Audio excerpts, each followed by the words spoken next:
दज्जाल जो है इज्तमाई फितनों का मजमूआ है, ना इंसानों में से है और ना जन्नात में से। वो एक अलग किस्म की मखलूक है, यानी ऐसा शख्स होगा जिसे ट्रेन करके मतलूबा मकासद पूरे किए जाएंगे। यानी जो दज्जाल की मानेगा वो उसको डॉलर की सूरत में अता करेगा, और जिसके पास डॉलर आ गया वो तो समझो उसकी दुनिया तो जन्नत बन ही गई। दज्जाल का तो ज़हूर हो चुका है। हदीस शरीफ का मफ़हूम मिलता है कि दज्जाल दुनिया में 40 दिन रहेगा। उसका एक दिन साल के बराबर होगा, एक दिन महीने के बराबर होगा और एक दिन हफ्ते के बराबर होगा, और बाकी के जो 37 दिन है वो हमारे आम दिनों के मुताबिक होंगे। बिस्मिल्लाहिर्रहमानिर्रहीम। दज्जाल कब आएगा और कहाँ से आएगा जानने की कोशिश करूँगा। देखिए, दज्जाल जो है इज्तमाई फितनों का मजमूआ है। दज्जाल तो एक तो शख्स भी है और एक पूरा दज्जाली निज़ाम भी है। अब देखे, जो दज्जाल शख्स होगा वो तो मेरे नज़दीक ना इंसानों में से है और ना जन्नात में से। वो एक अलग किस्म की मखलूक है, जिस तरह मिसाल के तौर पे साइंस की ज़बान में मंकी ब्रेन, यानी ऐसा शख्स होगा जिसे ट्रेन करके मतलूबा मकासद पूरे किए जाएंगे। दज्जाल जो है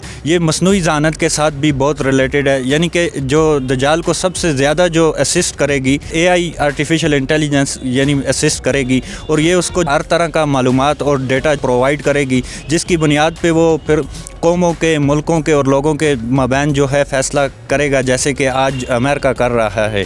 दज्जाल की आमद की निशानियाँ क्या है। दज्जाल का तो ज़हूर हो चुका है, लेकिन उसका खुरूज बाकी है। सबसे बड़ी देखे निशानी अगर हम इस्लामिक स्कटोलॉजी के मुताबिक देखना चाहें, हदीस शरीफ का मफ़हूम मिलता है कि दज्जाल जो है दुनिया में 40 दिन जो है रहेगा। उसका एक दिन जो है वो साल के बराबर होगा, एक दिन महीने के बराबर होगा और एक दिन हफ्ते के बराबर होगा, और बाकी के जो 37 दिन है वो हमारे आम दिनों के मुताबिक होंगे। अब जो है दज्जाल मुस्तकबिल में जो है कहाँ आएगा, इसके बारे में मुख्तलिफ राय हैं। बाज़ कहते हैं कि इसराइल में आएगा। दज्जाल की अपनी जन्नत और जहन्नम होगी। देखिए, ये तो मेरे नज़दीक जो है ना इस्तिखारन बात है, क्योंकि लिटरली जो है जन्नत और जहन्नम का मालिक तो सिर्फ अल्लाह है। ना किसी के पास जन्नत हो सकती है ना जहन्नम हो सकती है। ये एक इस्तिखारन है। जैसे अमेरिका की मिसाल ले लें कि जिस तरह आज कोई भी मुल्क अगर अमेरिका का इनकार करता है तो उसको डिफ़ॉल्ट कर देते हैं और उसकी मिसाल के तौर पर इकानमी को कमज़ोर कर देते हैं, और उसको मुल्क को यानी वो किसी काबिल नहीं छोड़ते अगर वो अमेरिका के आर्डर को नहीं सुनता। अगर जो है मिसाल के तौर पे